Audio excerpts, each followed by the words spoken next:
I've been thinking about this introduction a little bit. It's got me a little bit nostalgic. I first met Jordan Maxwell in the San Francisco Bay Area, I think in the late 70s. And I said, my God, the late 70s, that's like 40 some years ago. And yeah, that's what it is. I've been blessed to be able to be getting this incredible esoteric knowledge from Jordan. I've been listening to him, learning from him for over 40 years. He first spoke at the IUFOC at our first Mesquite event, and I believe that was yeah, I think about 92. Yeah. So anyway, we go back. We were young then, ladies and gentlemen. Yeah, we both had hair. Oh gosh. This is Jordan's final major public presentation. Jordan had some extraordinary experiences out in the desert, that 92 event. I'm not sure if he's going to talk to us about that today or maybe Saturday. I don't know what his plan is, but if that's not going to be included and you get a chance to catch him in the hallway, ask him to tell you about that. There's some extraordinary things happen with lots of witnesses too. Lots of witnesses. So we are all blessed because Jordan was given some extraordinary information, some stuff he couldn't reveal until this very week. I'm not going to take any more of his time because he has so much to share with all of us. Please welcome Jordan Maxwell. Thank you. I love you, buddy. Thank you. I love you. I'd like to say thank you to each and every one of you as an individual for being here, because it's very encouraging, because I've had so much opposition to people not wanting to hear. And what I want to talk about today, I am quite sure nobody's going to want to hear. But I am convinced, after some 60 years of reading and studying and talking with all the experts and lecturing and writing, etc., and many books and many hours of radio interviews, hundreds and hundreds of radio interviews. I started in 1959. That's 60 years ago. And I realized that the entire world was ignorant and ill-informed, and even as a child, even as a kid, I realized that when you ask adults questions, they have no idea in the world what you're talking about. So they'll give you some blank, pat answer that they normally give, which is their opinion based on what they've heard from other people, which told me that forget asking other adults, well, as a child, anything, because they're not going to know, they're not going to understand what your questions are. And one of the most important things that happened to me when I was a little kid, 7 and 8 years old, I was a Catholic, born and raised in a Catholic religion. And according to the church customs, a 7 and 8 year old child has a special day in church, and there's a special church service for a child, and it's called confirmation. When you, as a 7-year-old, are going to be a confirmed Catholic, asking a child at 7 years old to be confirmed anything is ludicrous. But we were told, I was told in the class in the Catholic school, the couple of days before the confirmation service, that it's possible that the bishop who was coming to town to officiate over the service for the children, that he might ask the children after the service was over if they had any questions. Now that they are confirmed Catholics, he would try and answer the questions. And so we were told, if the bishop does that, if he asks, just remember, you don't have any questions. Period. You remain quiet. And I thought to myself, even as a small kid, I thought to myself, my mother doesn't tell me what I can think. Who are you to tell me what I can ask and what I can't? And so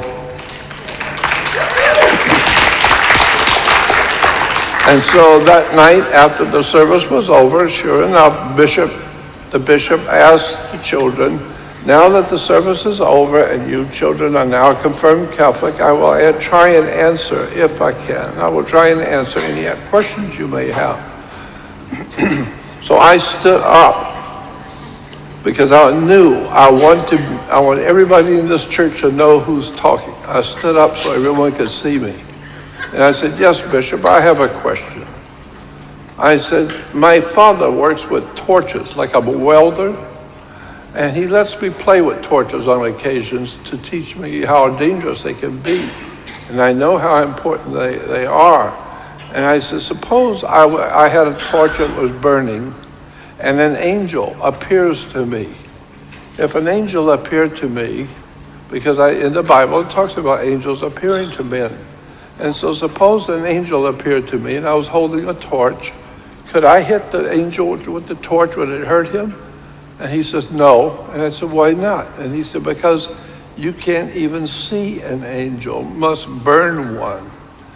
I said, why? I don't understand why not. And he said, because you can't burn a spirit. Spirits there's nothing to burn. You have to have wood, paper, plastic, something that will burn. But the spirit has no body. So there's no way for you to burn a spirit.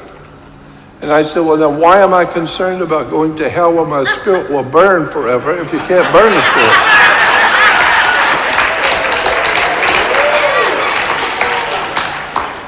He looked at me like he was, like a deer in the headlights.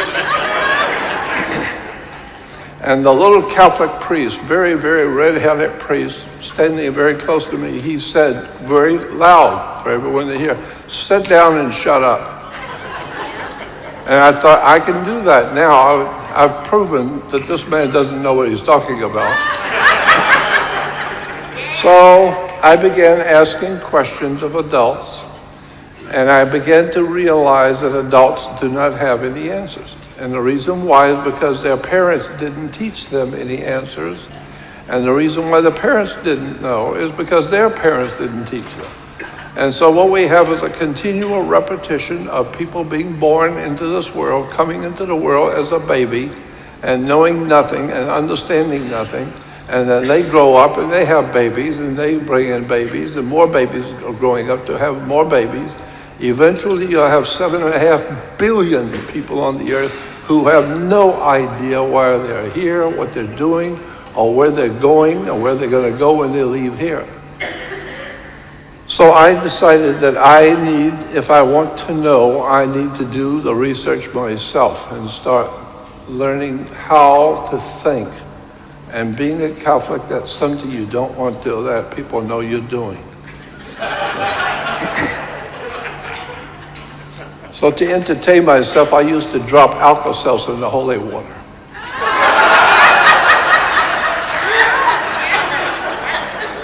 Yeah, I love watching the adults get all bent out of shape when they see the holy water bubbling.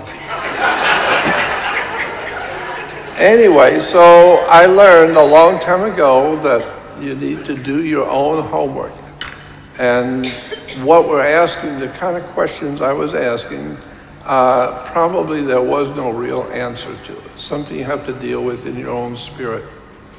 And so later on in 1959, I became aware of the influence of secret societies, secret groups like the mafia, La Cosa Nostra, the underworld organizations that operate all around us. They feed us, they give us our clothes, they conduct construction.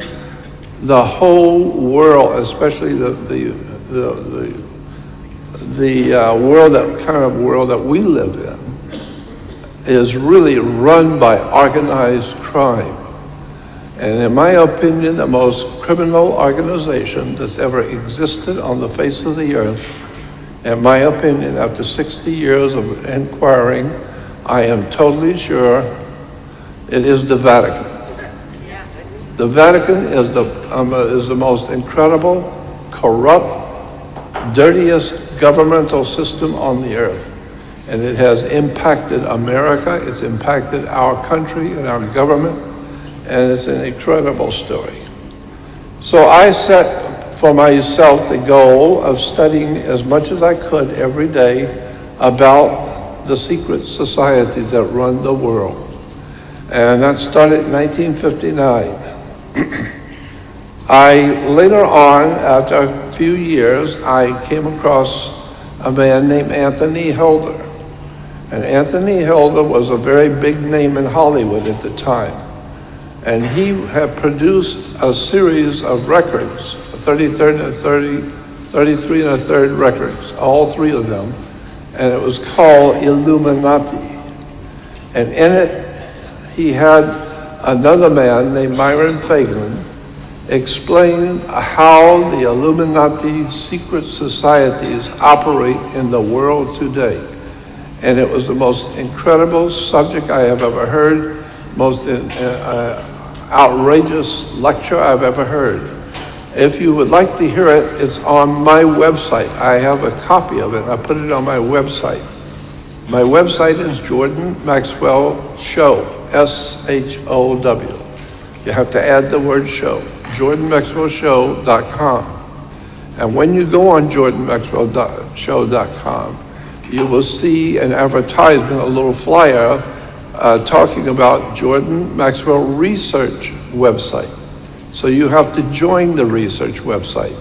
And the reason why you have to join it is because I have lawyer friends who have told me, if you're going to tell the public things which you better be careful when you talk in public about, then you had better put it on a private website so that people have to join, which shows they want to hear.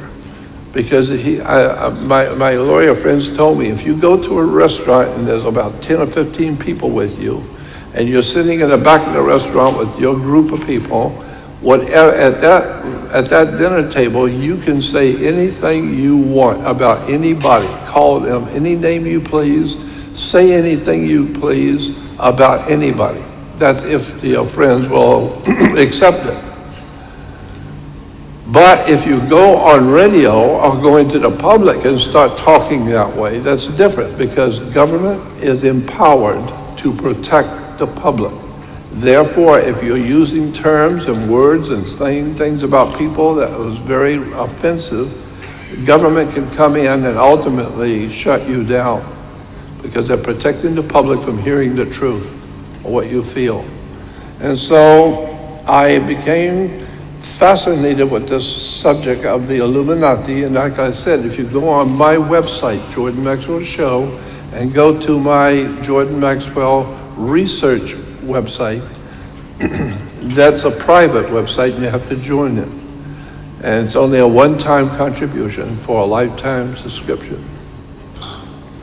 And if you go to the audio video part of my research website, it's called Audio Video, and click on it, the very first lecture you will hear is the one I heard in 1959 that changed my life. It was the most extraordinary expose of secret societies operating in the Western world and how our government really works. It was so incredible that it changed my life. And I've been going after this information for the past 60 years. And that's what I'd like to present to you today. So my lecture is on the exposing of the secret society called Illuminati. It has been featured in television shows, motion pictures, many books written about it, But I started talking about it back in 1966. Is my first year I started talking about the Illuminati. And since 66, it's now in movies and motion pictures, as I said, and television shows, all over the web and all over the world. And I'm sure that probably a lot of them have heard me talking about it, and it's really extraordinary. So the lecture today is I would like to expose what I consider to be the most incredible secret society operating on this earth behind our U.S. government, behind the United Nations government, and behind the world religions. And believe me, one of the most important tools in the hands of these criminals is religion. The church is nothing more, today, the church is nothing more than an integral part of the Illuminati movement in the world to expose the human race to the lies and deceptions and pre-program us so that we will begin to believe certain things which are not true. And one of the things that we believe is not true is that Jesus will be coming back to save us. There was no Jesus. Never existed. In my opinion, never existed. And it's going to be very difficult for anyone to come back when we're told that Jesus will be coming back in his coming, second coming. I'm saying it will be absolutely impossible to come back and make a big comeback on the earth if you've never been anywhere to start with. And so I don't believe he's coming back because I believe he was never here to start with. And I think there's enough information out there now that most people around the world are beginning to look at the hard evidence for the beginning of Christianity and where it came from and who financed the church and who set this whole operation up in the Western world. I believe this group is secret society of what we call the Illuminati, or the people who gave us Judaism, Christianity, and Islam. The most extraordinary religion on the face of the earth, I believe, is Judaism, because Christianity is just worshiping the sun, as mankind's been doing for thousands of years. But Judaism is the most incredible religion based on what I would call the smorgasbord concept. You go through and you pick what you want from here and pick this and you pick that and you like this and you don't like that. And after you pick all the things you like, you put it together and it's called Judaism. But it changes every 1,000 years. Every 500 or 600 years, Judaism completely changes. They start picking new things and then they add to what they already have. And so today, we finally end up with a religion that's dominating the world called Judaism. And Judaism is without a doubt the most eclectic, off-the-wall, strange religion based on Babylonian, Sumerian scriptures and all kinds of devil worship and demonism, child sacrifice, pornography, all kinds of stuff that most people have no idea in the world what the words mean and what the symbols mean. If you study theology and religion, you will find out that what we have today in our world that we're being led by and our destiny is being guided by our understanding of theology and religion. And those religions have been dreamt up by very bright people who are very smart, very clever. And they have put together a story that will knock you out, a beautiful story. But the problem is the Bible is the greatest story ever told. The problem is it's just a story.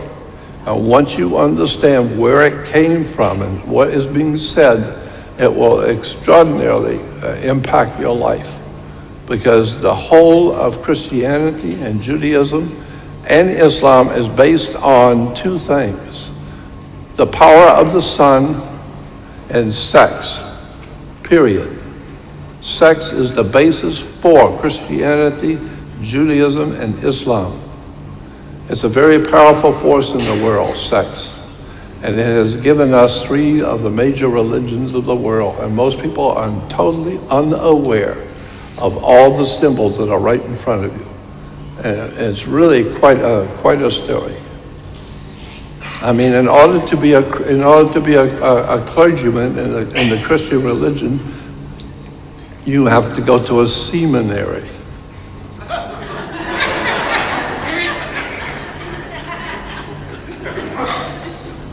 It's really incredible. And like I said, I could sit for 8 hours if I could and show you words and terms that are used in the Christian religion and Judaism, which are nothing more than what we would call pornography. Pornographic pictures and emblems and symbols and words. It's just incredible what the religions of this world have gotten away with.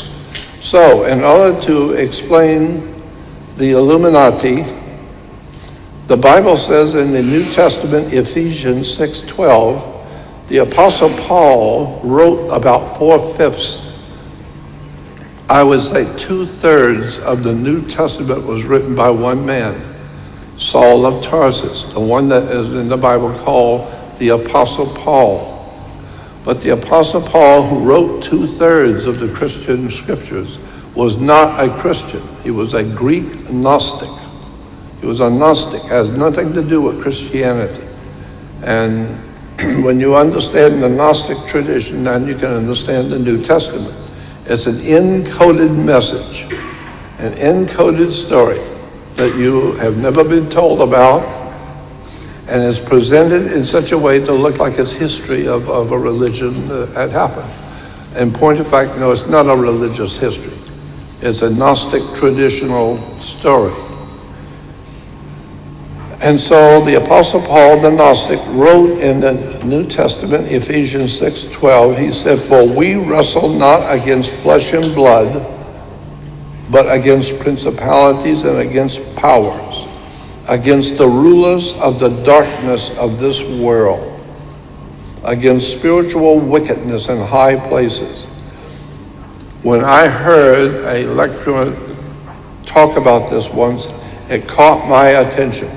When the speaker said, go back and read what it just said.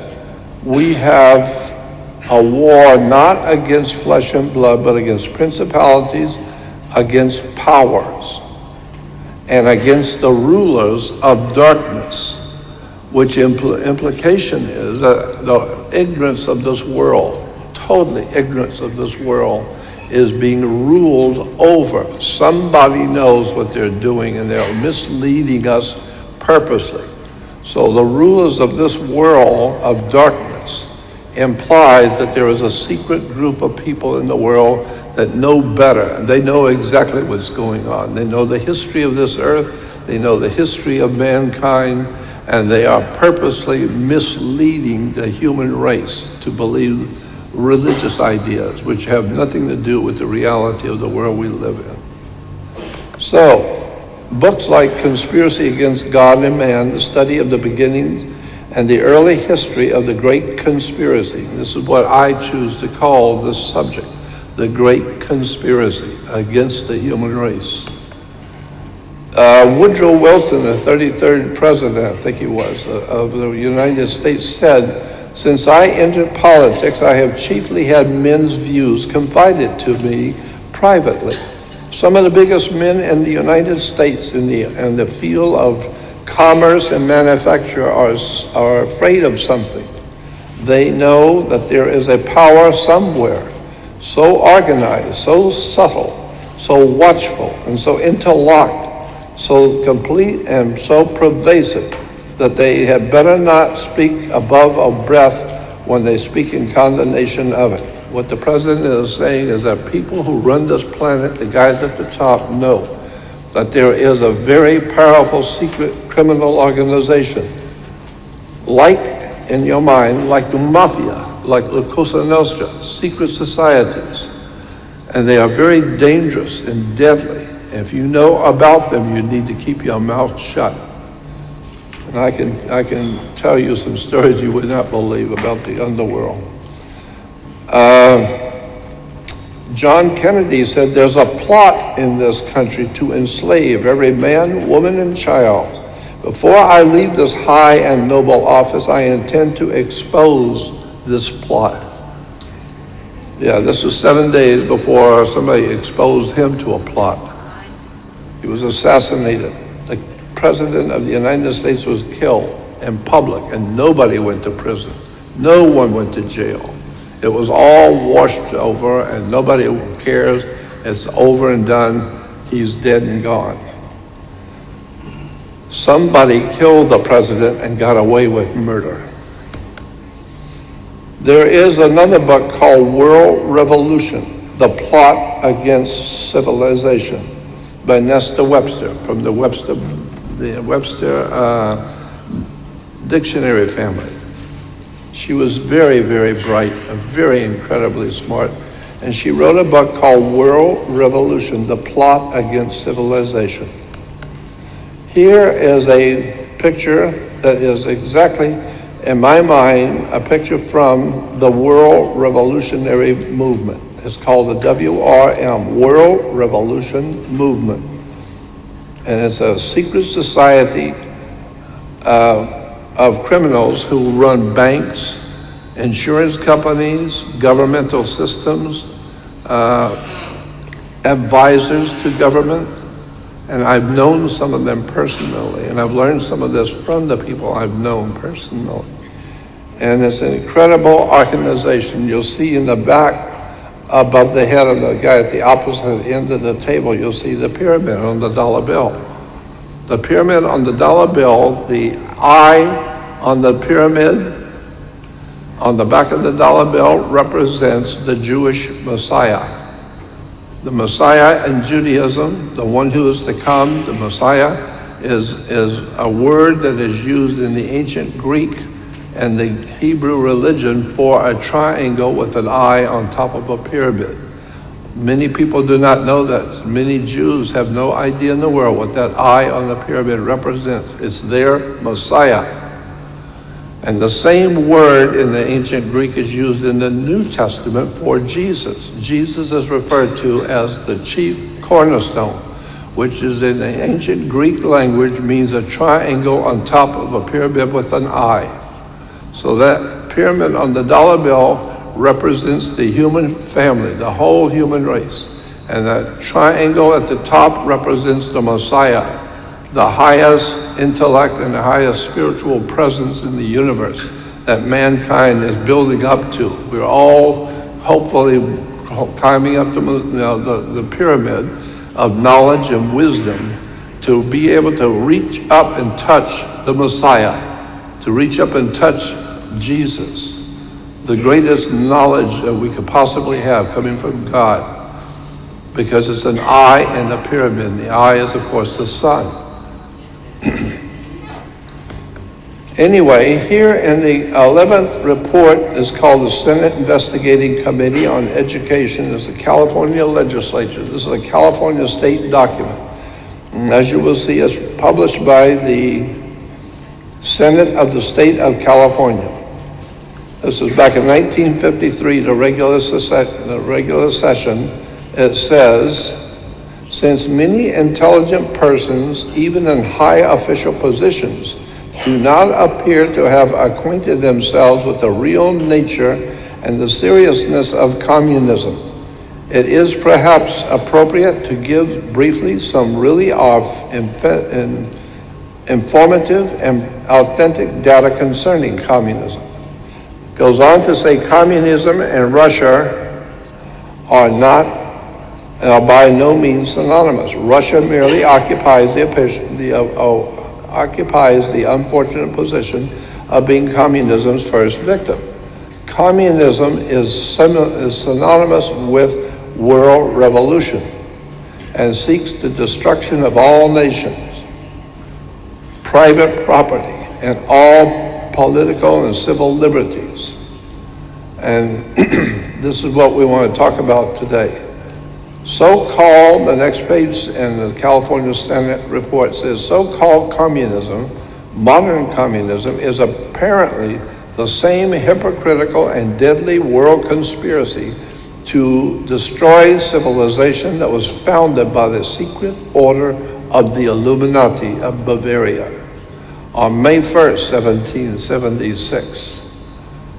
and that raised its hoary head in our colonies here at the critical periods before the adoption of our federal Constitution. See the book World Revolution by Nestor Webster. The World Revolution conspiracy appears to have been a well-organized and a continuing plot, and ever on the alert to take advantage of every opportunity presenting itself or that the conspirators could create. It goes on to say it is significant in this connection that as early as 1783, when unsettled conditions and dissatisfaction in some quarters had arisen in the American colonies, subversive anonymous sermons were circulated among the colonial army to incite dissatisfaction and rebellion. George Washington immediately called the army together, and in addressing them, he used this significant language. George Washington said, quote, "My God, what can this writer have in view by recommending such measures? Can he be a threat? Can he be a friend to the army? Can he be a friend to this country?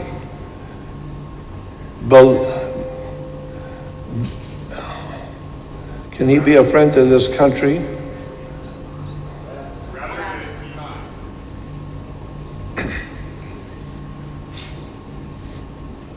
Is he not an insidious foe, some emissary perhaps from New York, the Empire State, plotting the ruin of both?" And then he goes on to say in the bottom paragraph, the state of California goes on to say, "It is plain that Washington believed that the center of the secret conspiracy, so far as this country was concerned, to be located in New York, and felt it to be his duty to make such a direct comment." So George Washington is saying there's some emissaries from New York who are plotting the ruin of our baby country, of our new country, from New York. The Communist Party of the New York State. New York has been, whether the center of this conspiracy so far as this country is concerned, has continued to use New York as its base up to the present time. It is very apparent that in recent times New York has held and is now holding the center for the stage for communist activities in this country.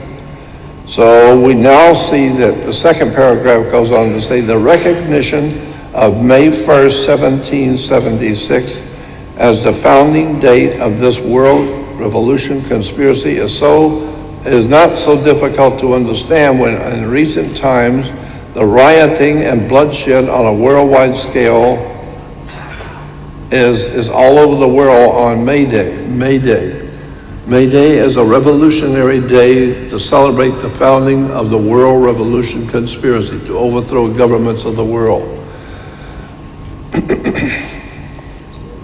I have been told by people who worked at Area 51, what are you talking about when you say Area 51? May Day is 5/1. January, February, March, April, May.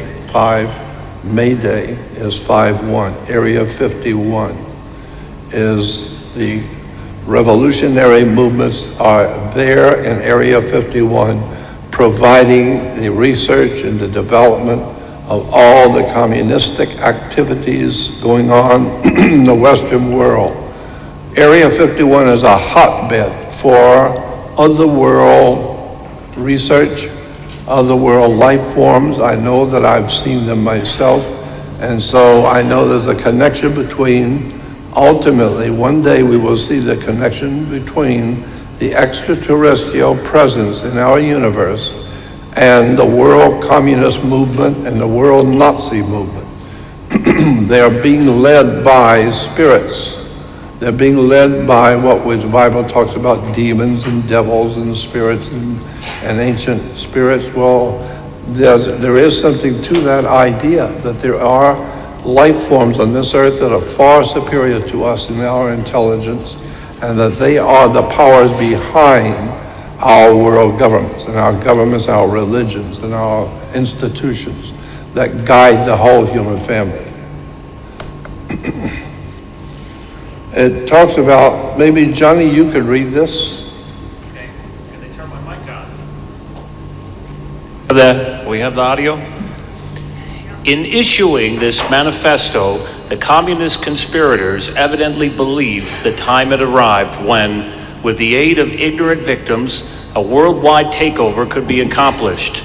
But there were not enough ignorant victims then, and the expected coup failed. And it quotes, "The communist conspirators thereupon conceived the plan for the future of supplementing the long-established secret conspiracy in existence since May 1st, 1776, with an unremitting public campaign for victims among the ignorant of all nations. And in an attempt to hide from view the underlying hypocritical conspiracy existing since May 1st, 1776, it was decided that in such public campaign, the manifesto of 1848 should be heralded as the founding date of communism, and Karl Marx falsely proclaimed it as its author." Right. Again, we go back to the book, Conspiracy Against God and Man.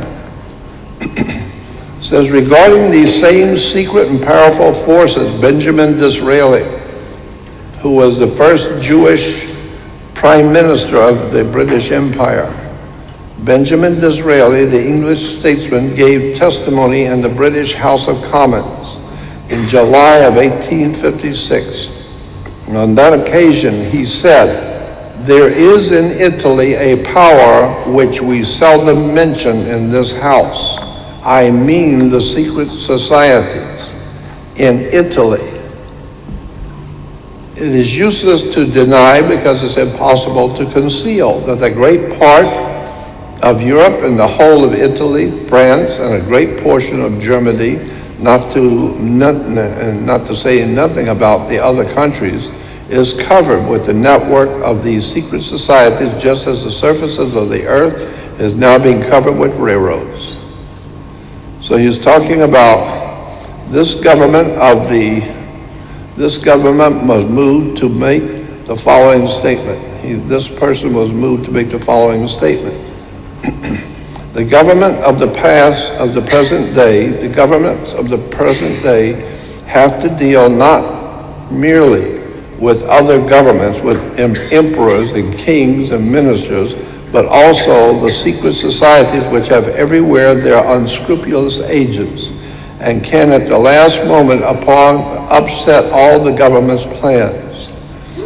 We go to another book written by Nestor Webster called Secret Societies and Subversive Movements. On chapter 12 talks about the secret societies that operate in England. And here, the first page on secret societies in England, we see it is in the opinion of the initiate who belonged for years to the Stella Matrina, which was a very ancient cult, religious cult in England. And this lady who was a member of this ancient cult was being interviewed by Nestor Webster. And she said, in the opinion of this initiate who belonged for years to the Stella Matrina, the dynamic force employed as Kundalini is simply an electromagnetic force of which sex force is a part. The sex force is a part on which the adepts know how to play. They're playing with it in television and everywhere today. And the unseen hand behind all of the seeming spiritism of these orders is a system of very subtle and cunning hypnotism and suggestion. Then she goes on to say, she's being interviewed by Nestor Webster, and the bottom is another quote from this lady. She said, I have been convinced that we, as an order, Stella Matritina of England, have come under the power of some very evil order, occult order, profoundly versed in science, both occult and otherwise. Though not infallible, their methods being black magic, that is to say electromagnetic power, hypnotism, and powerful suggestion.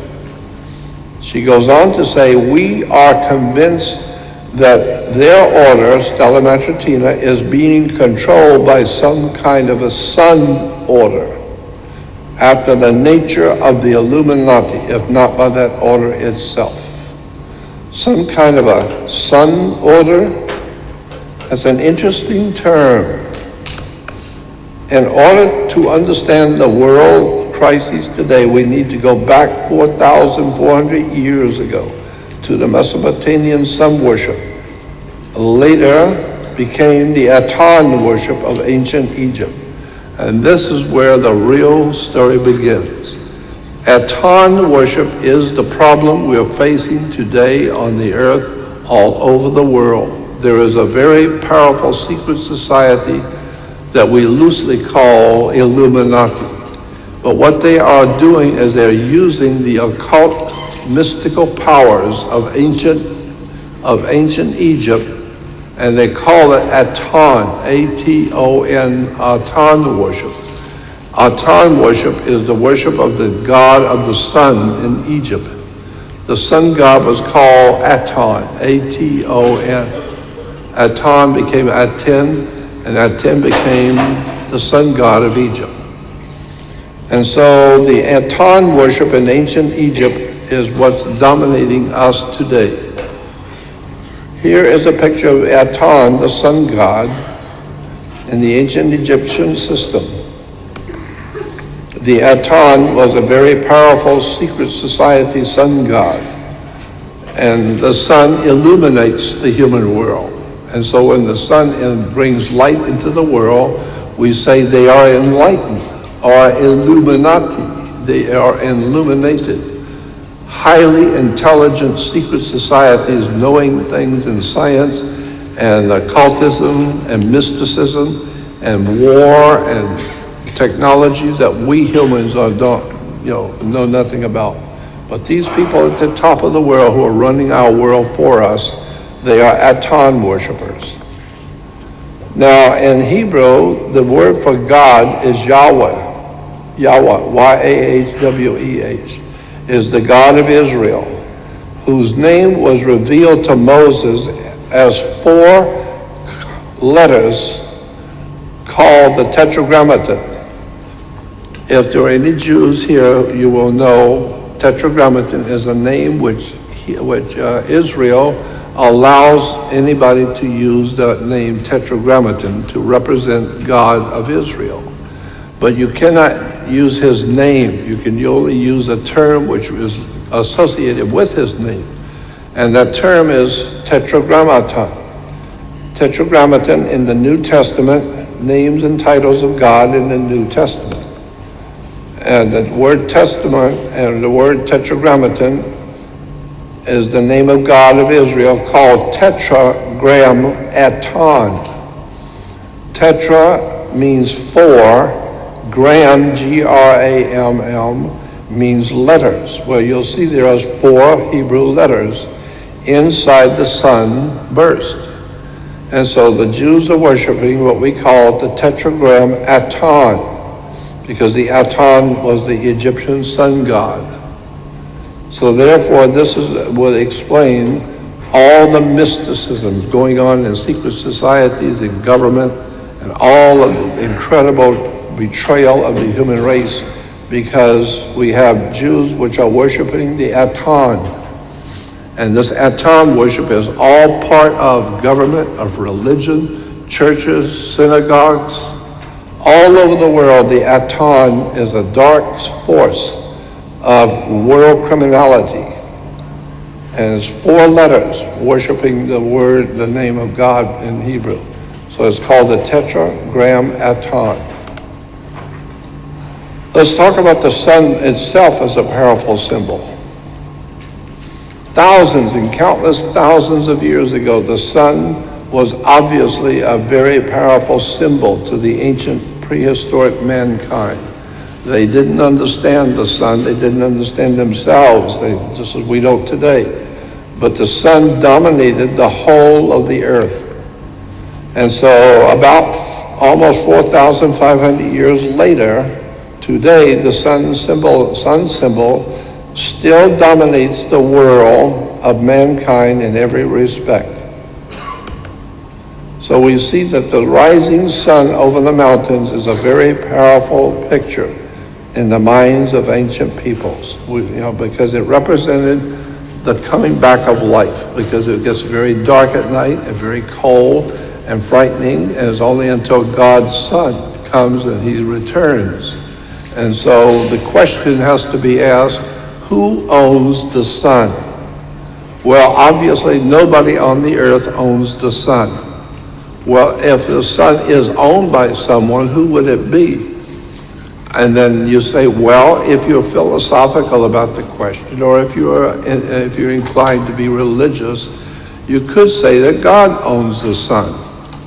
So therefore, God's Son is the light of the world. That's what we say about Jesus. God's Son is the light of the world. No, S-U-N is the light of the world.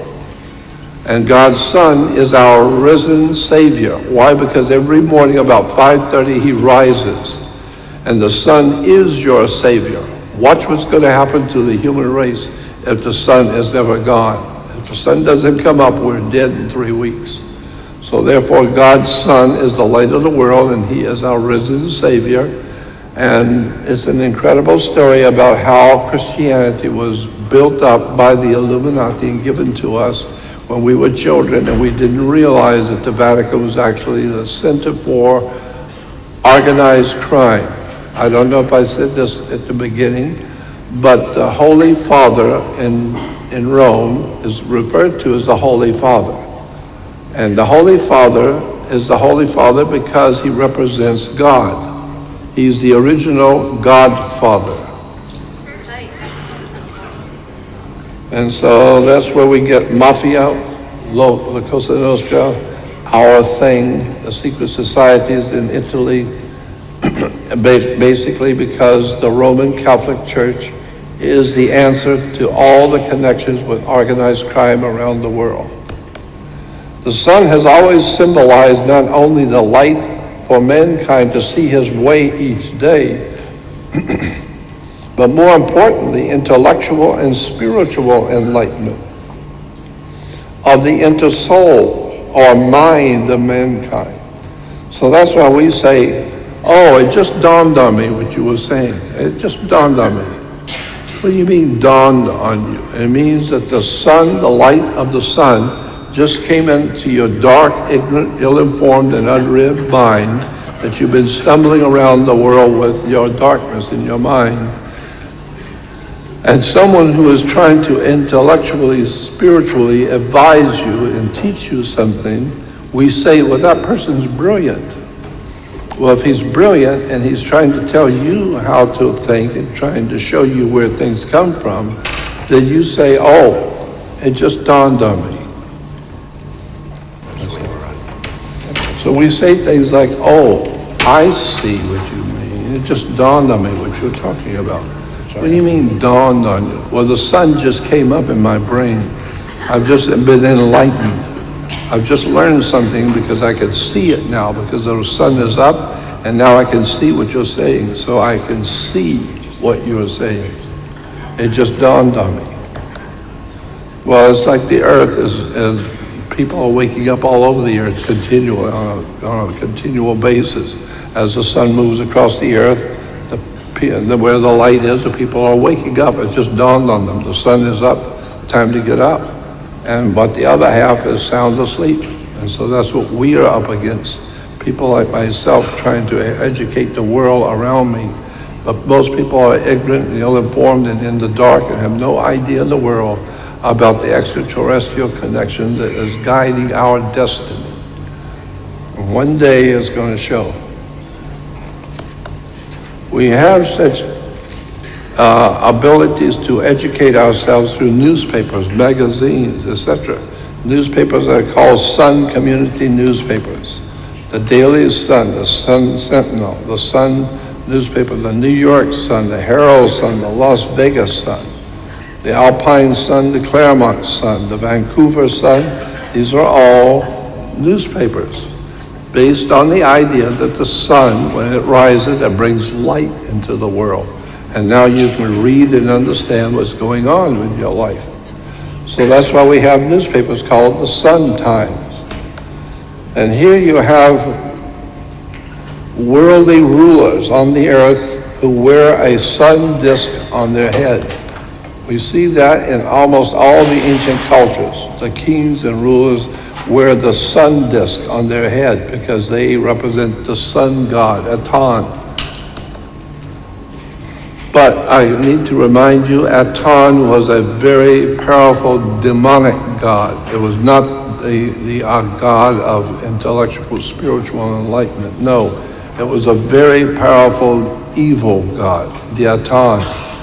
And this is why today our religions of this world and our governmental systems are filled with Aton worship, so that what looks holy on the outside is actually inside filled with dead men's bones. It's filled with all kinds of pornography and violence.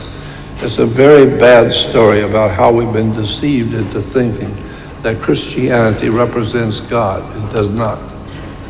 We have sun helmets that have been used in ceremonies in Central America and South America, people representing themselves as sun gods. And some of the people represent, and you always see the sun gods with the sunburst around their head. And Native Americans worshiped the sun itself. And so acknowledging the sun as the basis for God's enlightening the human race so we can see what we're doing each day is obvious. And this idea of a rising sun headdress goes back thousands of years. But for our purpose, we will go back only to the ancient Roman Empire. The Assyrians, the ancient Assyrians used to have sunrise helmets, where you can see the sunrise on the helmets of the Assyrian soldiers. But the Roman Empire, when being developed, also had sunrise helmets to represent that they were worshiping God's sun, the light of the world. They are the bringers of the new dawn, the bringers of the new sun that will rise. And so the Roman soldiers and the Roman generals all wore sunrise helmets. And this is where we get in the Vatican the worship of God's sun, the light of the world. The Vatican is the biggest criminal organization on the face of the earth. You can tell that by how many mafiosi and gangsters would go to Rome and bow on their knees and kiss the ring of the Pope. The idea is you better bow on your knees and kiss the ring of the Pope, because if he decides he doesn't like you anymore, you're dead. You're a dead man walking. And so, in fact, the ancient Romans, in ancient Rome, there was an imperial Roman sun cult. And that's what we want to look at today. The imperial Roman sun cult in Rome, today we refer to it, it's still there, we call it the Vatican. And in the Vatican, you will see the sun as the back of the Vatican as the whole instrumentality of the Roman Catholic Church is based on the sun worship of Aton. Then we talk about the evolution of the imperial cult. The official offer of cult, of the word cult, to a living emperor acknowledged his office and rule as the divinely appointed and constitutional, because Caesar represented the Aton, the absolute God of power on the earth, and he was the epitome, he was the godfather. Here you will see Mithra. Mithra was the imperial sun god of the ancient Roman Empire. And you will see Mithra in the ancient Roman Empire with the spokes around his head, obviously being the sun rays. And then the new sun god, Mithra, in Rome today is, of course, Jesus with the sun rays around his head. This is the same thing you will see in the Statue of Liberty, with the Statue of Liberty, with the spokes around the head of the Statue of Liberty. And so it all goes back to the ancient Roman Empire and the worship of the sun god.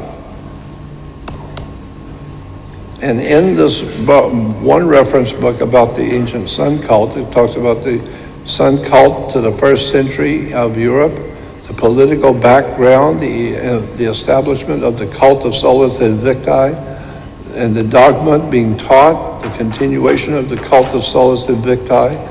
Solus Invicti was Solus, the sun, and Invicti means victory. So the sun was always going to be victorious because he dies at night and is gone. And so the prince of darkness comes out. The one we call the devil, he's a prince of darkness. He doesn't come out till it gets dark. And so in the Egyptian system, the god of the darkness, the prince of darkness was referred to as Set. And they realized in Egypt that the world does become dark at sunset.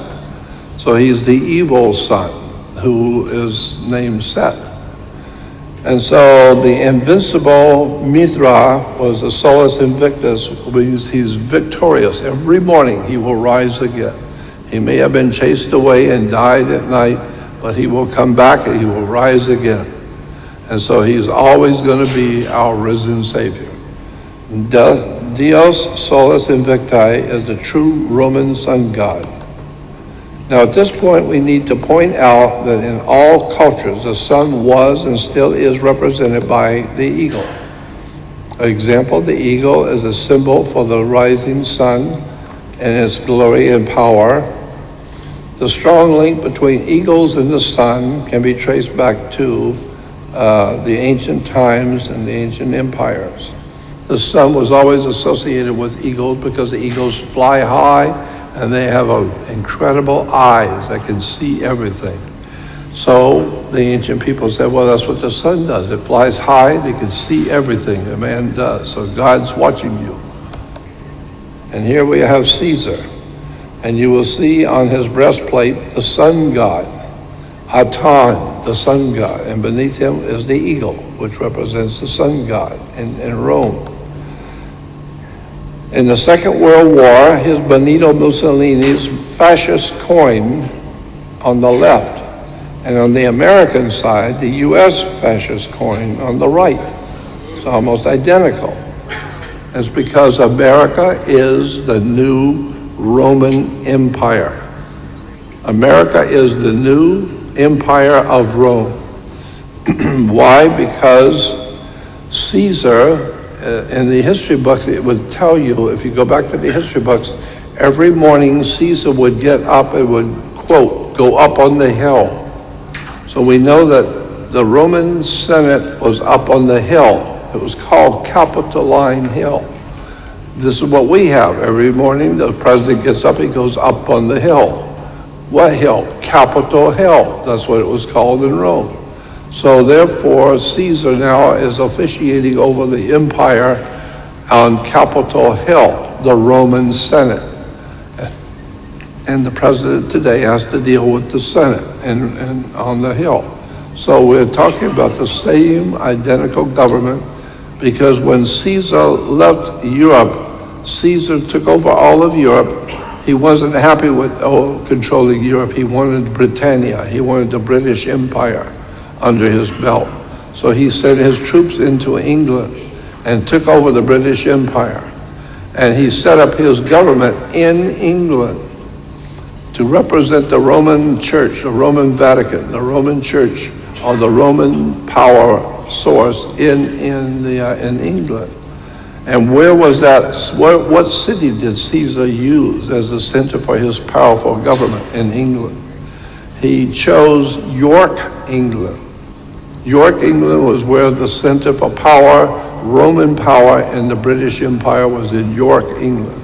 Today we have New York, the Empire State.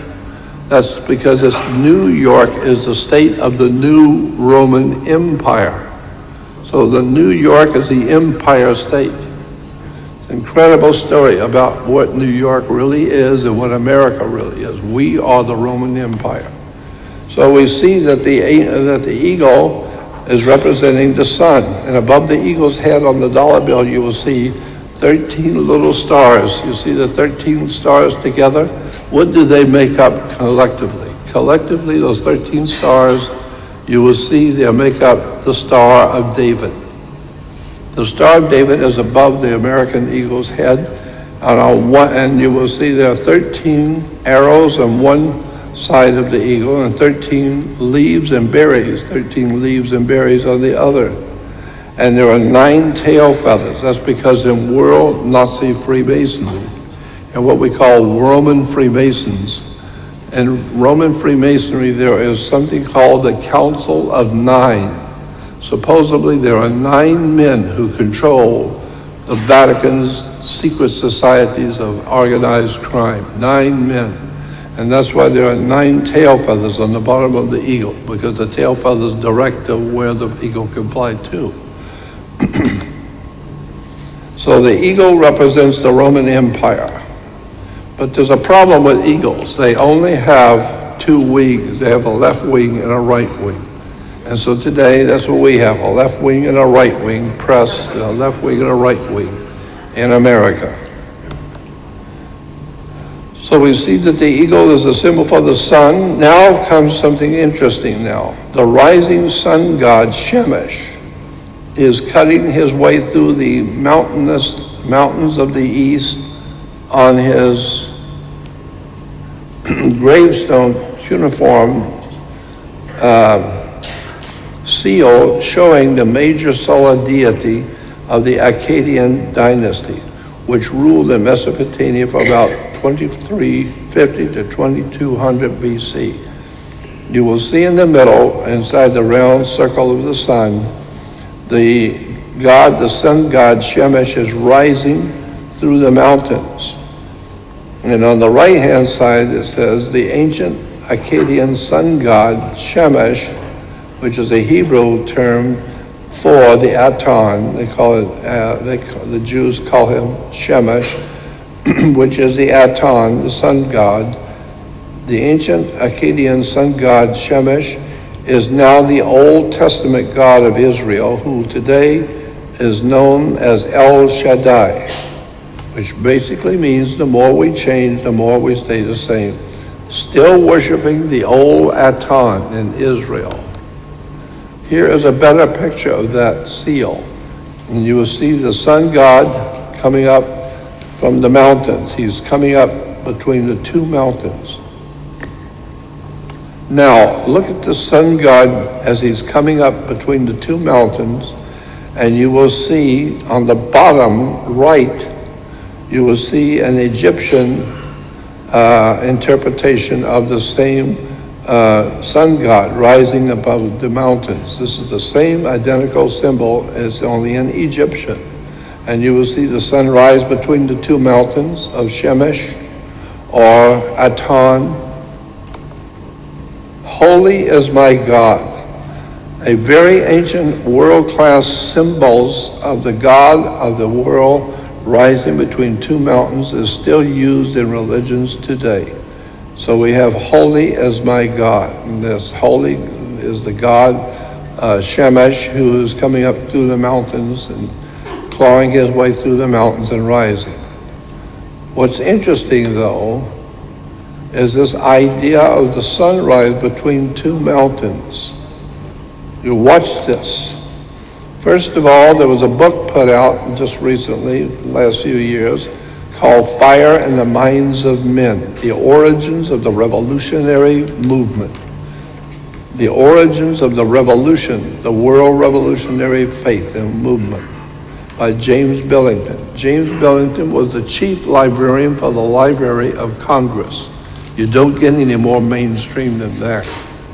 And in his book, he said, the history of modern revolutions is the story of people in the grip of ideas and beliefs. In this masterful work, James Billington, whose first book was called The Icon and the Axe, established him as both a formidable scholar and a sparkling storyteller. But in this book, called The Fire in the Minds of Men, he traces the course of the revolutionary faith from its earliest origins in occult Freemasonry to the allegedly scientific Marxism of today. So when we talk about scientific Marxism, world communism is actually being carried on by a secret society in Rome, which we call Freemasonry. The Masonic orders are different in every country, but in Rome, Freemasonry is an organized criminal operation, and who has been featured in motion pictures and television shows and documentaries. Now, here at the front of the book, the first of the book, is in the introduction, is a very important comment by James Billington. He said, a recurrent mythic model for revolutionaries, early romantics, young Karl Marx, and the Russians of Lenin's time was Prometheus, who stole fire from the gods for the use of mankind. The Promethean faith of revolutionaries resembles in many respects the general modern belief that science would lead men out of darkness into the light. But there was also a more pointed millennial assumption that, quote, on the new day, the sun that was dawning, the sun would never set. That's a very important term, the new day. You will see it everywhere. So I'm going back to the Promethean faith of revolutionaries resembles in many respects the general modern belief system that science would lead men out of darkness into light, and that there was also a more pointed millennial assumption that on the new day that was dawning, the sun would never set. Early during the French Revolutionary period was born the idea of a solar myth of the revolution, suggesting that the sun was rising on a new world order, on a new era in which the whole world was going to become a world revolutionary movement, and in which darkness would vanish forever.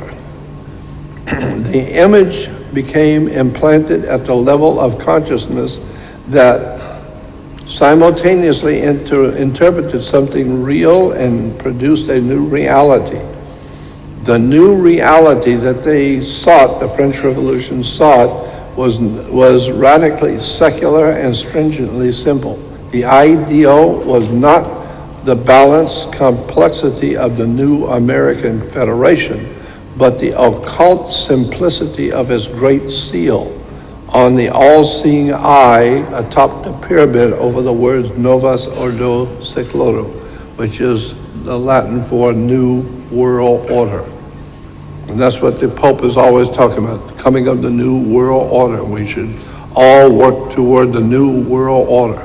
That's world communism being promoted by the Vatican, financed and organized by the Vatican. Here in New York, you will see Prometheus, who stole fire from the gods and brought it down to earth. The idea is that Prometheus was a god who could go into heaven and hear what the gods of the universe are saying and what they're going to do.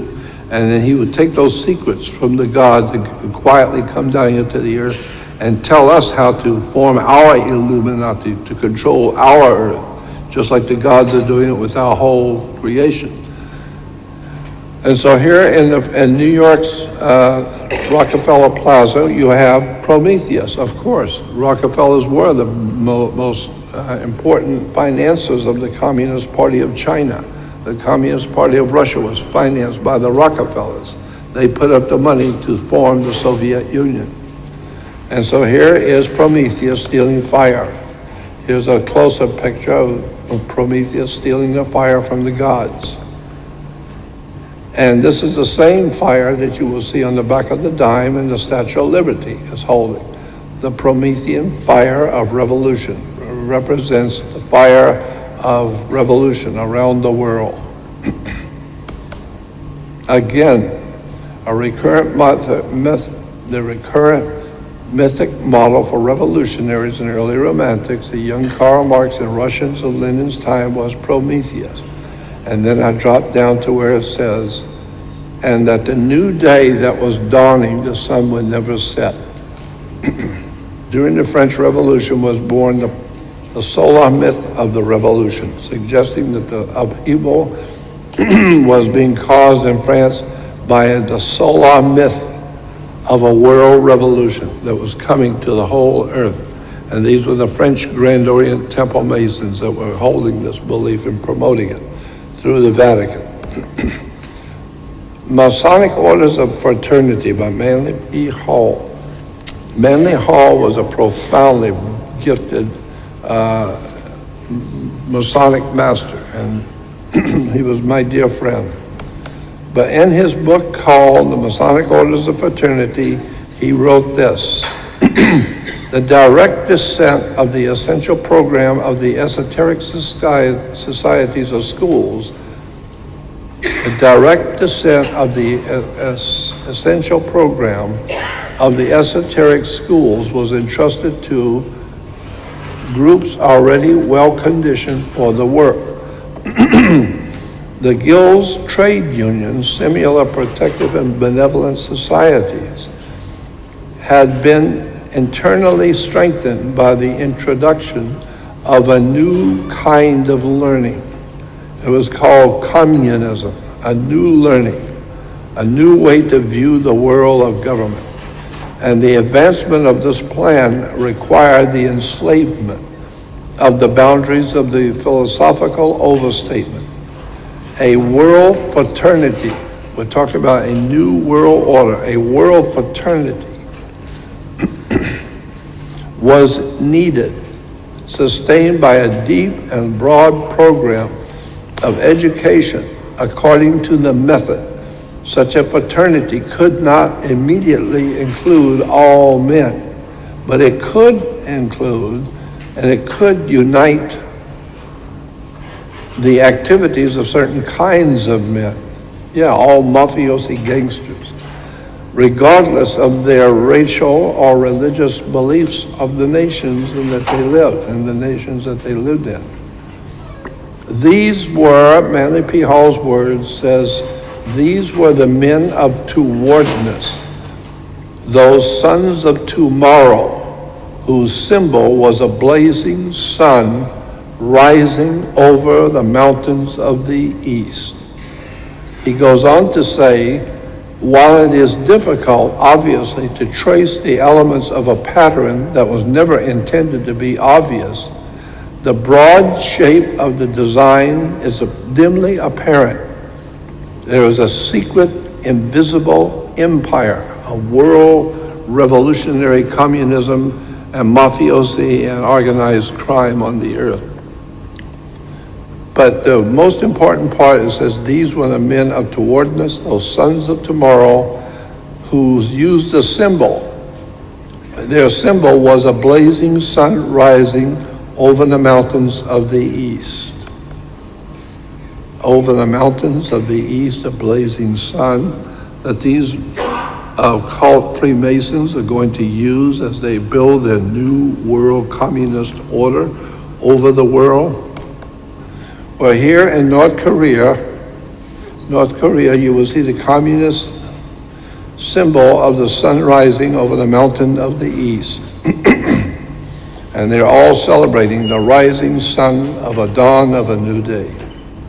This is in North Korea.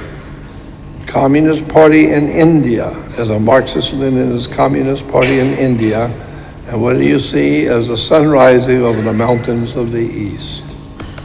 You will see in the Rastafarians and the Caribbean what their revolutionary communist music called uprising. You will see the sunrise over the mountains of the east, a symbol for the world revolutionary movement.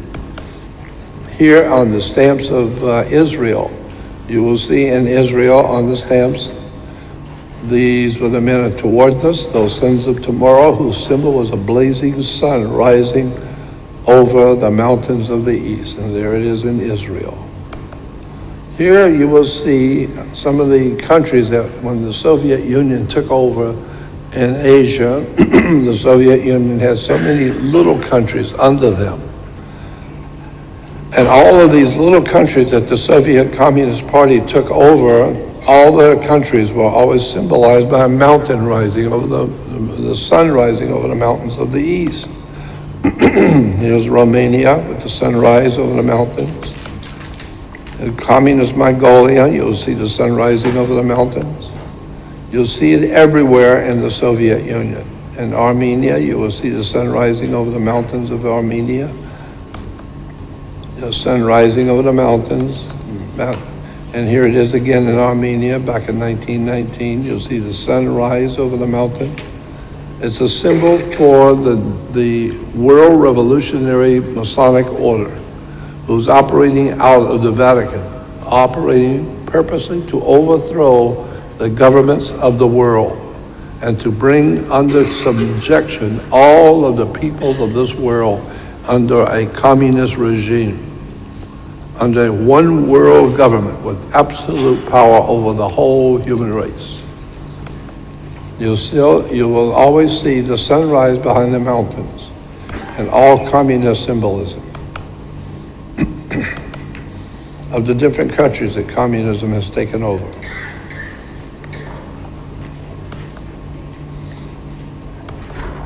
And here in Russia, you will see the Russian colors of red, white, and blue. Most people don't know that the new Russian colors, official colors of the Russian Federation is red, white, and blue. And what you see is a sunrise behind the mountains of the east. So we see it everywhere, the concept of the sunrise behind the mountains representing the world revolutionary movement. Here's the international official organ of the Independent Theosophical Society, and you will see above is the Star of David and the swastika and the crux from Egypt, and you will see in the Egyptian door, you will see the sun rising over the mountains of the east. The People's Republic of Japan, you see the sun rising over the mountains of the east. Even in Asia, you will see the same concept. Everywhere you see Bolivia, with the sunrise over the mountains. Masonic Orders of Fraternity again talks about the sun. The symbol was for the blazing sun rising over the mountains of the east. This is important because you have, in the west, you have British Columbia, the sun rising over the mountain. And then on the east coast, you have the District of Columbia. Here you have the state of Arizona. You'll see the sun rising over the mountains. Here's Nevada. There's Montana. You will see the sunrise over the mountains of the east. Here's Romania with the sunrise. Communist Mongolia. We have the state of Ohio with the sun rising over the mountains of the east. This just shows you how the Illuminati has set up our states and our state governments a long time before your great-grandmother was even born. A long time ago, back in the 1800s, 1700s and 1800s, when America was being founded, all of our states that were being founded were being founded by the secret societies of Freemasons out of Rome. The Holy Father, who represents God, he was the Godfather. This is why our country is in the condition it's in today. The state of Arizona, you see the sunrise. Nevada, you'll see the same sunrise. Everywhere you look, the state of Indiana, you'll see the sunrise over the mountains. The Department of the Interior, back in 1849, What do you see but the sun rising over the mountains of the east? Nevada again. Santa Barbara, the city of Santa Barbara, has a sunrise over the mountains of the east. The state of Alaska. And in New York, the symbol for the state of New York is a sun rising over the mountains of the east. Again, you see the same thing in New York and New York City and New York State, Kansas. So, this is a very important symbol of the sun rising over the mountains. Obviously, the idea is to express that the world revolutionary movement called the Illuminati is setting up your world, is setting up your country, is setting up your different states, is setting up your banking institutions, is conducting your wars, is setting up your churches and your religions, and the entire superstructure of Western civilization is being quietly and professionally put together in such a way that you will never know how your government really works. But they are in control, period. And here we have the Arab Federation. You'll see the sunrise behind the mountains of the east with the Arab symbols for the swords. Now here's an interesting side note. This is the old seal that we saw before, Shemesh, the sun god, rising. Look on the bottom, at the bottom right, you will see the Egyptian counterpart. This is the old Assyrian sun god, Shemesh, but you'll see the Egyptian counterpart. You see this symbol? Yeah. Well, here's the sunrise over the mountains on Google. The Egyptian sunrise you will see on the bottom right. Sunrise over the mountains on Google. Sunrise on the mountains in Apple. You have sunrise over the mountains of Microsoft. Sunrise over the mountains in Samsung.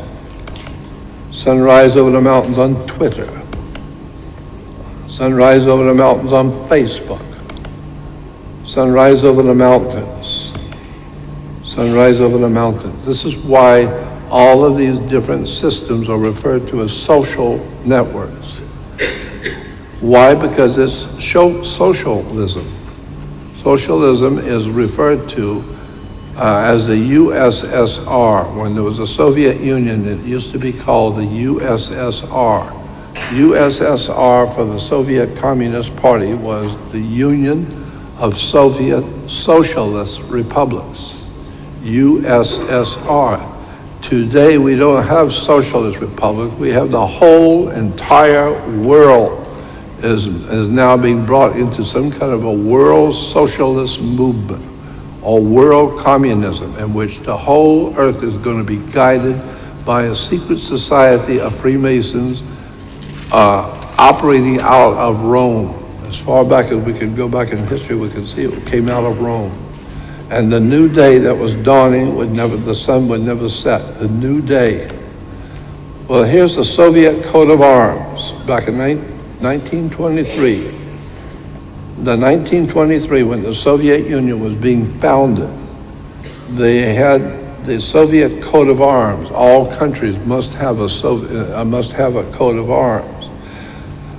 So back in 1923, we have the Soviet Union. The World Communist Party set up the Soviet Union, and it says in the dictionary, the Soviet coat of arms, left, graphically presents the dawn of a new day for the entire world. I just said that before. The new day is dawning. And so the Soviet coat of arms graphically presents the dawn of a new day. And here we have Hillary Clinton running the dawn of a new day for Hillary Clinton, a Soviet operative in America. And they are the people, B.O., Barack Obama, O.B.O., and Clinton. They both are crying about Trump colluding with Russians, when they are themselves Soviet agents operating inside the United States.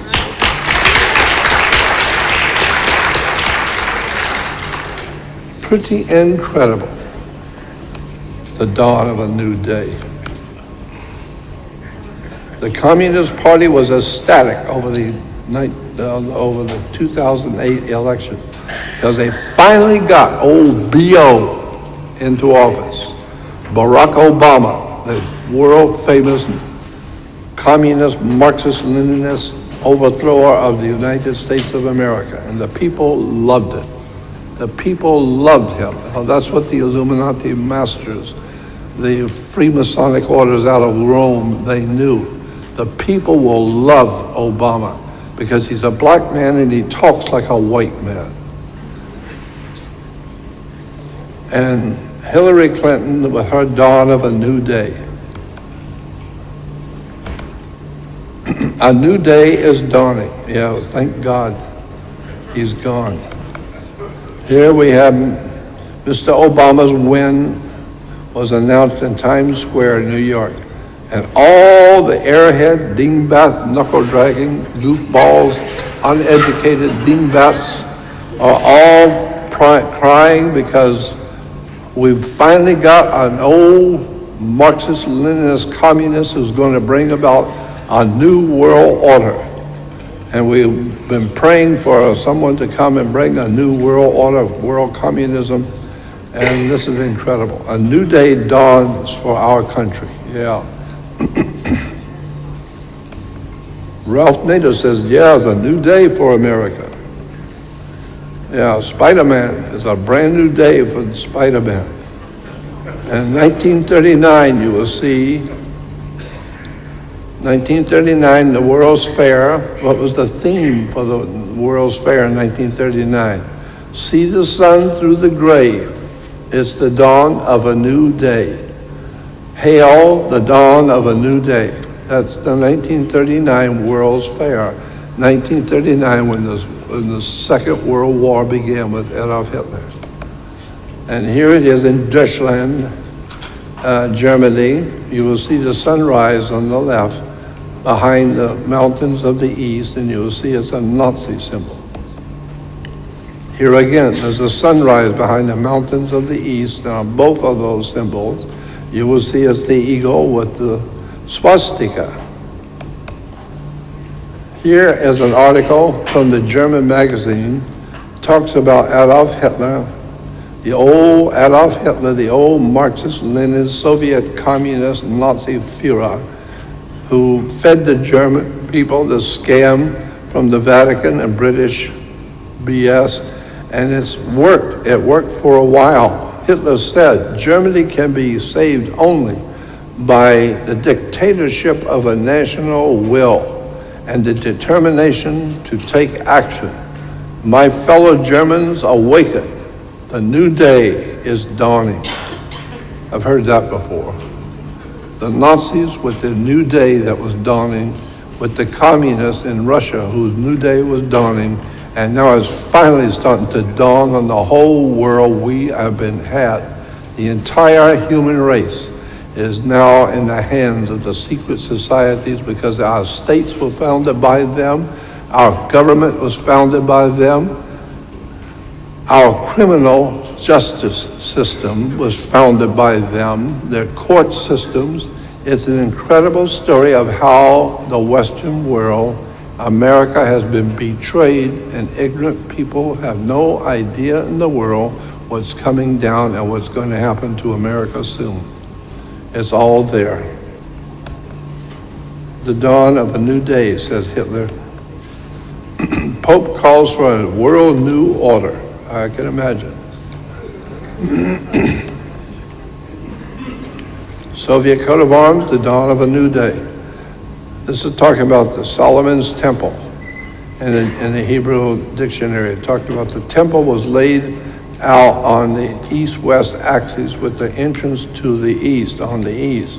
Some have suggested that this permitted the sun to illuminate, like Illuminati, to illuminate the inside of the temple, of Jehovah's temple on the first day of autumn.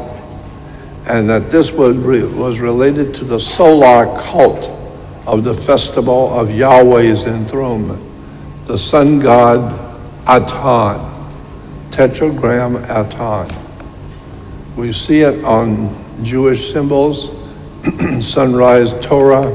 We see the pictures of sunrise, sun worshiping Jews in Jerusalem, worshiping God's Son, the light of the world, our risen Savior, the church and the religions in general. We have global spiritual communism. And the masters of this world realized our incoming world government will be called God's kingdom. And God's kingdom is going to be the same old stuff that's always been pushed from day one. God's kingdom will have the symbol of a blazing sun rising over the mountains of the east to represent the coming of the World Communist Party to rule the world. Here you have pictures within the Christian church of the sunrise over the mountains.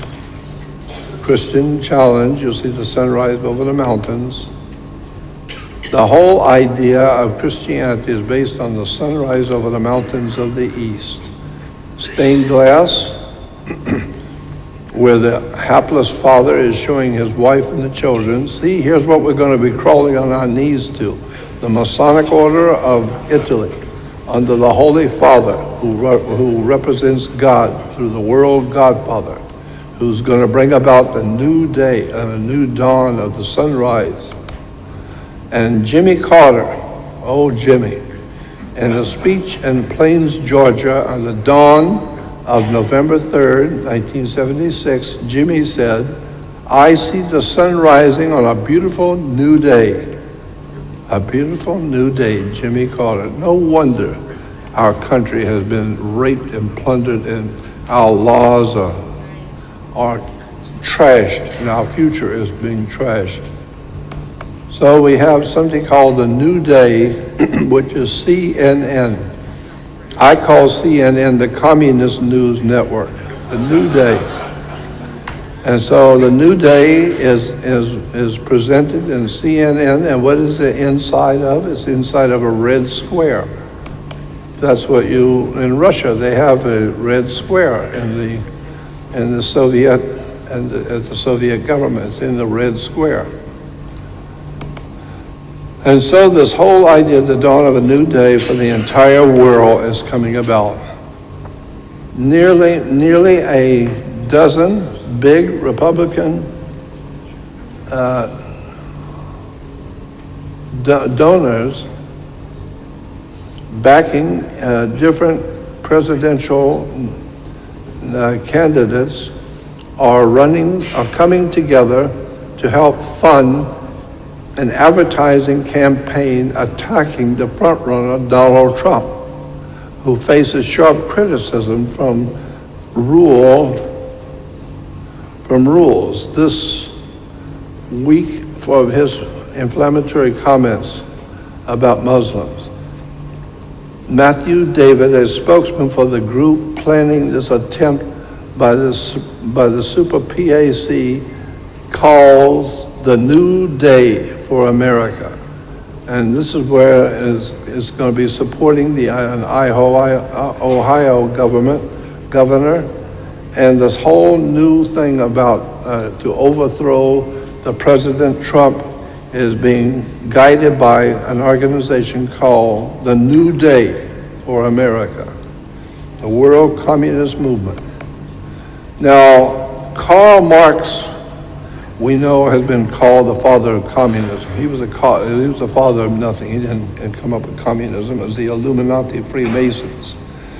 But here in this article in the encyclopedia, it says Karl Marx said that for society to change into a communistic society is going to take a transitional period. It's going to take a little time for us to get the people prepared for accepting a new world order in their government. No more freedom, no more of that bull crap of freedom and liberty and justice for all. That's over. We got a new government coming in, a new world order in which everybody is going to crawl on your knees to the emperor. And you better get yourself in line with the new government. And so Karl Marx said that for a society to change into a communist government, That's why we have old BO with the change you can believe in. Yeah, the change is changing from American to a communist new world order.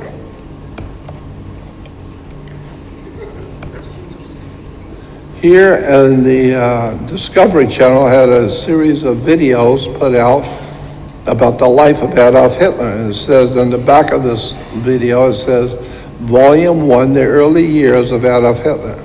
For a nation in darkness. Well, Germany was not in darkness. It was a highly intelligent country. And it says, for a nation in darkness, it was the promise of a new dawn for the failed artist, Adolf Hitler. It was a chance to change society. Well, that's what BO talked about, the change that people believe in. This is the change you've been waiting for. You're tired of all this freedom and liberty and justice for all and goodness and decency. Let's change it into a world communist party and a world totalitarian state in which the whole world will now live under totalitarian Roman fashion.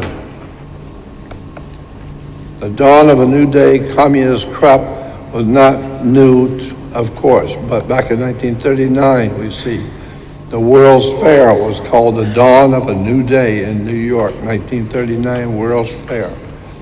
Most people didn't know what that all meant, that the dawn of a new day was the World Communist Party out of Italy, Rome, secret societies, manipulating and exploiting the ignorance of the people, setting up a whole new world order. Dawn of a new day. We have the music of Horace Heidt, the musical accompaniment to the World 1939 World's Fair. Dawn of a new day. 9.5 mystics, the Kabbalah today. The Kabbalah, and the 9th chapter of this book, called The Fragrance of Eden, the way of one who is caught between the suns of a dying and a dawning new day. It's all part of an ancient Jewish religion based on the Aton, the god of Egypt, the god of the sun. And here you have socialism as dreamed of by Karl Marx cannot be entirely brought about by comprehensive systems of state ownership and by the leveling of wealth. If that were done without the spiritual leveling, the result would be the same as you largely suggest. These were two people talking about, can we have this new world order of the world revolutionary movement take over the entire earth without the churches, without religion? No, you gotta get the churches involved. You get the people in the churches involved to support the World Communist Party. Oh, okay, if that's the case. So here we have Christian television and radio stations with 14 hours of Christian teachings. You will see the first program is called The Dawn of a New Day. The New Day Community Church, sunrise behind the mountains of the east. The New Day Community Church of Nazarenes. It's a new day dawning.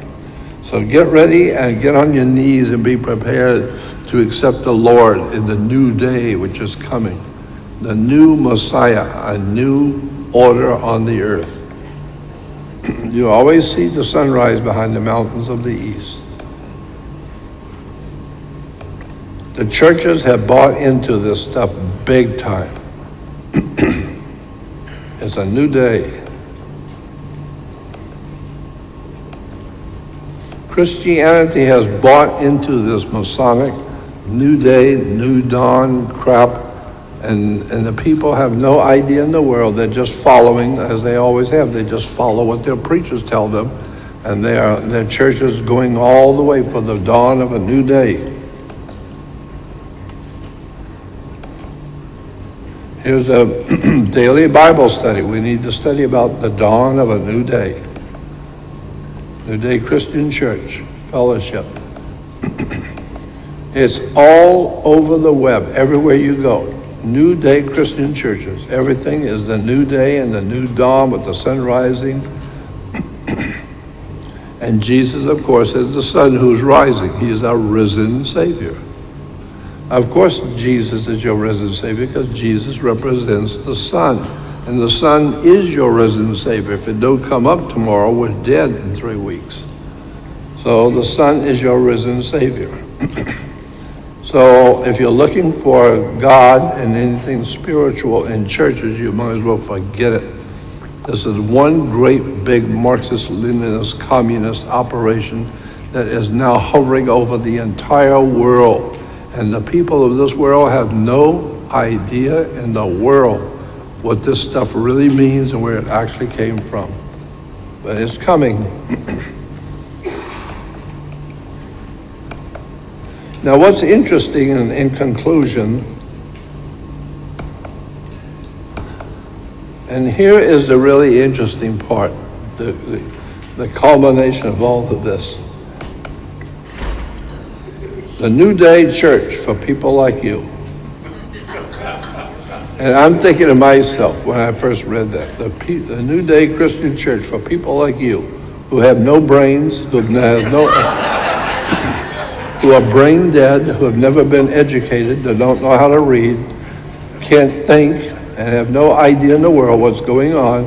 This is a church just for you. It's called the New Day Christian Church. So just come on in and sit down and be quiet and make sure you're in compliance with your government for the New Day Christianity. One last thing I wanted to show you. Welcome to the New Day Church. This poor girl has no idea on the earth what's going on. And she is leading all the other people who really are ignorant, have no idea.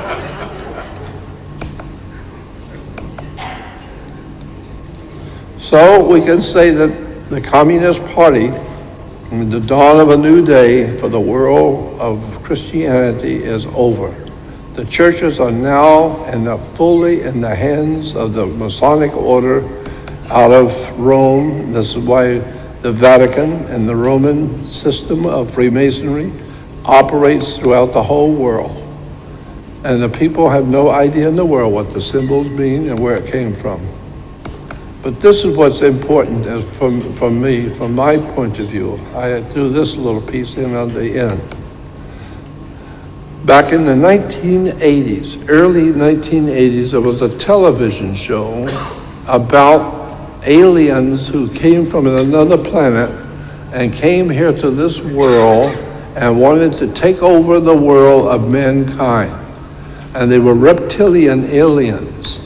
And they presented themselves as the saviors of the human race. We come here to save the human family, to protect you and to give you new technology and all these wonderful things we're going to do for you while we're eating you.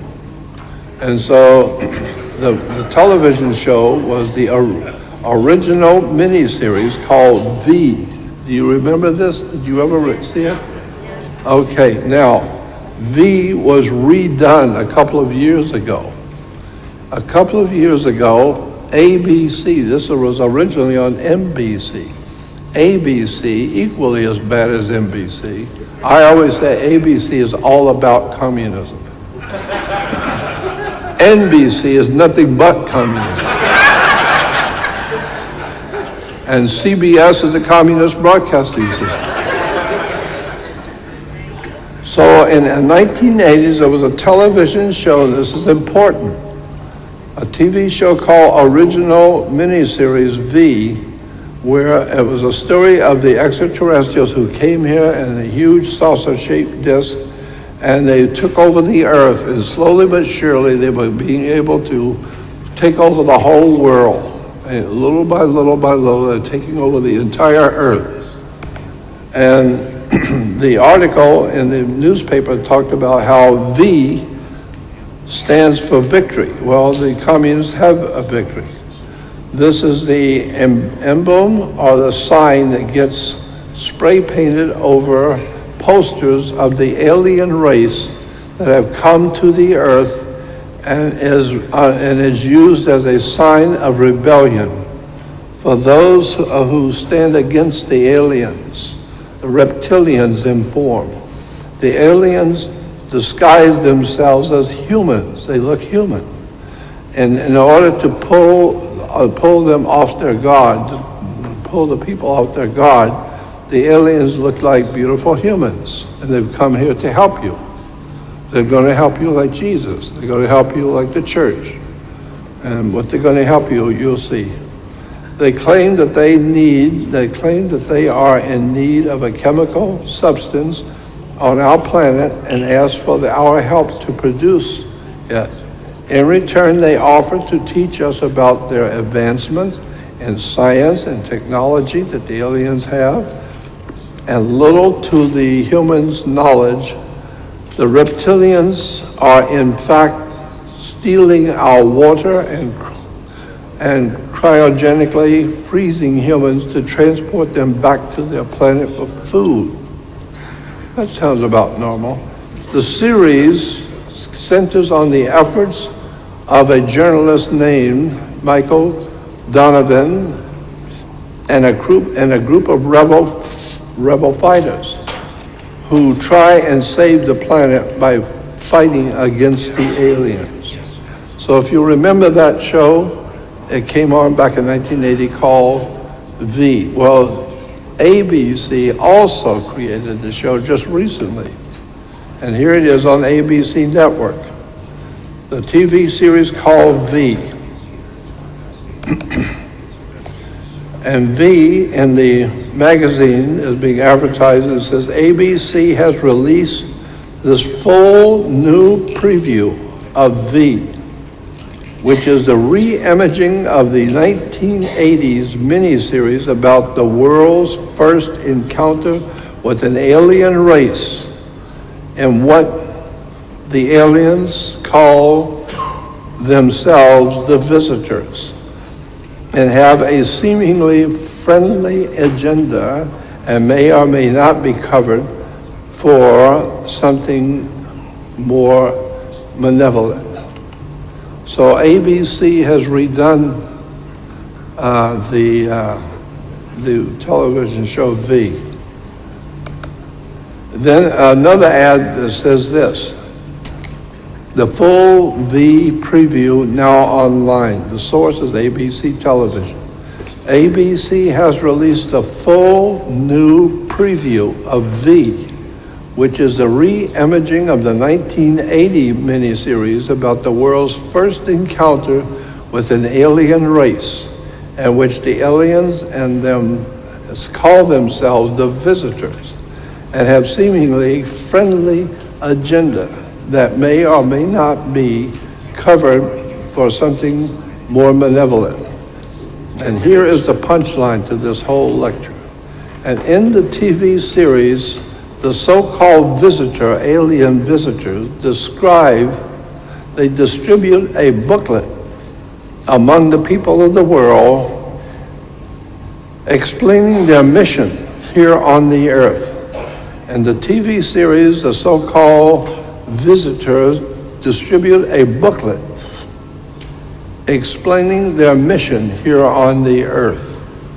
I think that's very nice of them to do that, to explain to all the humans on the earth what the alien visitors are going to do. Here is the pamphlet they're distributing from the V television, The Dawn of a New Day.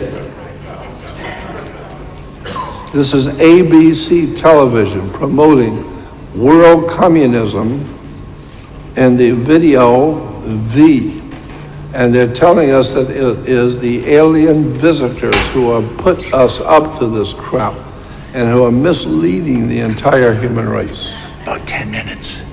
10? So, the bottom line on this is we have been had, the whole human race, by so-called visitors, alien visitors. And that's what I believe has been happening, is that the world is being guided into a destiny that we cannot get out of. We cannot We cannot face the reality of the destiny we are facing on the earth today. We humans are nothing more than animals to the visitors. And it's frightening to think of how ABC and NBC, national radio and television shows, are promoting the dawn of a new day in their television shows. America and the New World Order back in 1940. Building a new world. It is Dumb and Dumber. Karl Marx said the society to change into a communist system. There he is, the communist leader, to change our society. And Hillary with the dawning of the new day. And we have Adolf Hitler on the top with his fist raising fist for the dawn of a new day for Germany and our beloved Nazi, fascist, bloodletting, murderous traitor to our country, with his fist leading the American people and the American government into a dawn of a new day revolution. American zombie. That's who we are today. We're here, we're dead, and get used to it.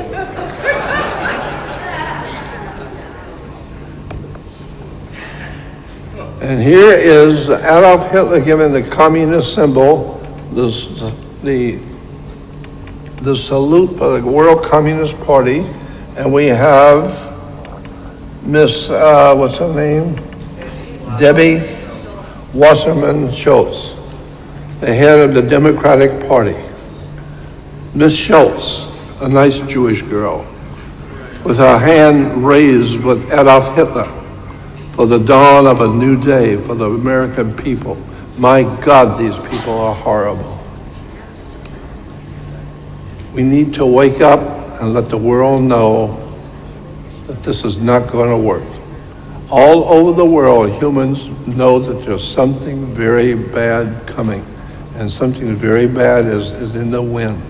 And I'm telling you, watch what's going to happen in America in October of this coming year. I believe that there's going to be something terrible is going to happen in October. I don't know exactly what it's going to be, but I do believe it's going to be absolutely, unbelievably horrible. And Americans are not prepared for it, because these people who are working for the dawn of a new day, like Adolf Hitler and David Wasserman Schultz and all these other people who are helping to lead the American people into their destiny of criminality and putting us into prison camps and taking our country and our freedoms from us, we're losing bad. Why? Because of education. The people of this world are not educated, and that's what I'm trying to do, is to enlighten the human family as to what's coming. And here we have the silver dollar with the lady, Liberty, and the article said Miss Liberty is walking toward the dawn of a new day. Isn't that wonderful? And here we have Stalin talking about, this is what we call socialism. That's why you have all the social networks, Facebook and all these other social networks. Yeah, because this is called socialism. Socialism is nothing more than the old Masonic order out of Vatican promoting a world totalitarian dictatorship. So you can flush your hope here.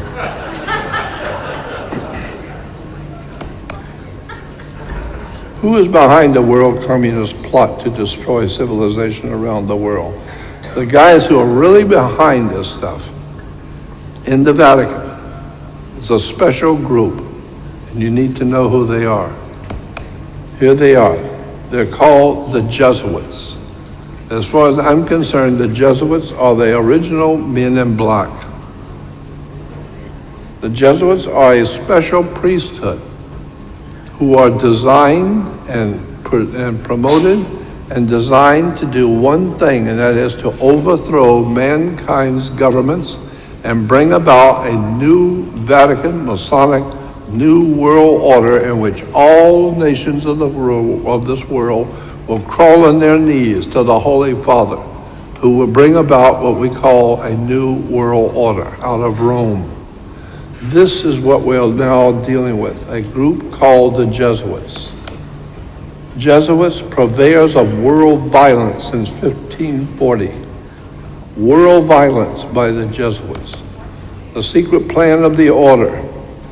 Books that I have had in my possession about understanding the secret society of the Jesuits. It's even called the Jesuit conspiracy.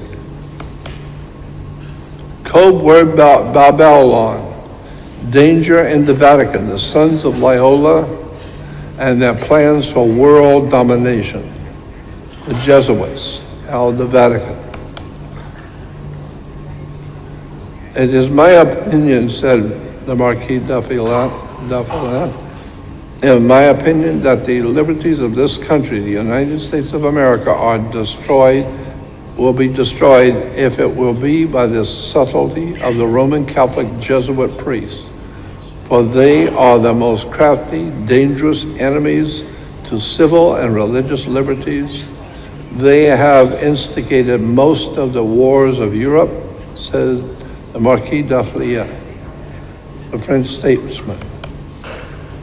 John Adams, my history of the Jesuits is not eloquently written, but it is supported by unquestionable authorities. It is very particularly and very horrible. There, the Jesuit order of Pius XII is indeed a step toward darkness, cruelty, despotism, etc., and death. I do not like the appearance of the Jesuits. If ever there was a body of men who merited eternal damnation on earth and in hell, it is the Jesuits of the Ignatius Loyola of the Catholic Church. Winston Churchill said, "You must understand that this is not against Hitler or National Socialism. This war is against the strength of the German people, which is to be smashed once and for all, regardless of whether it is in the hands of a Hitler or a Jesuit priest." Abraham Lincoln said, "I feel more and more each day that it is not against the Americans of the South alone that we are fighting. It is more against the people of Rome, the Pope of Rome, and his perfidious Jesuits, and their blind and bloodthirsty slaves." Abraham Lincoln to Charles Chinnerby, the priest. So, the three Jesuits and the downfall of the president. Richard Nixon had him around himself. He had Jesuit priests advising him, and they advised him and give him the advice on what to do with his presidency, and he ended up losing the presidency and stepping down. And so the article in the magazine says, Watergate SJ, Society of Jesus, three Jesuits in the downfall of the president. People don't know that in that Watergate hearing, that was all about the Jesuits overthrowing the United States government. The secret history of the Jesuits, who founded Nazism. They financed it, organized it, directed it, the Communist Party and the Nazi Party. The Jesuits and Marxism. These are articles and magazines and books and videos about the rise of the Jesuits and the Catholic Church. Why are the American Jesuits going to bat for the communists? And this incredible old man is a Jesuit, leading the Jesuits, and if you find out the stuff that he has pulled himself, the incredible stuff that he has done himself, and how absolutely, without a doubt, is so incredibly evil. And the people of the church couldn't care less. They just loved the Pope, just like they loved old B.O. Because the people just love to be, the people seem to be in love with the idea of being ripped off and raped and plundered. And so the church says, yeah, well, somebody's got to do it, so it might as well be us. Here is the first Jesuit mafia pope is given a crucifix with Jesus hanging on the communist hammer and sickle by Romania's communist dictator. And here the Pope is getting a hammer and sickle from the Communist Party. And you'll see Jesus hanging on the hammer.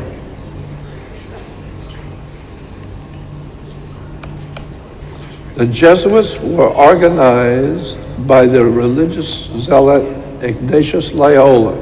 They have been identified as the controllers behind the U.S. government.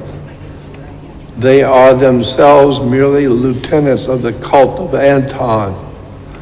The imagery of their emblem leaves us in no doubt as to their occult history and their agenda.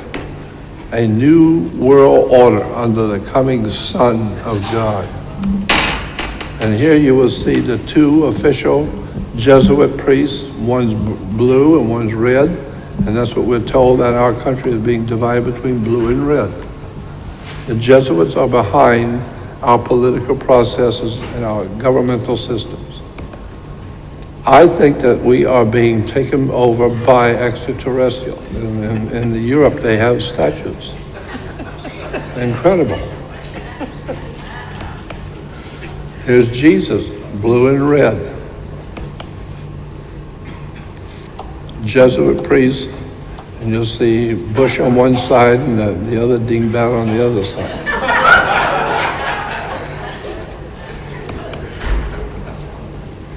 Kennedy and Nixon. The Pope is referred to as the Holy Father because he represents God on earth, and he is the real Godfather in Rome. The Godfather, the Holy Father who represents God.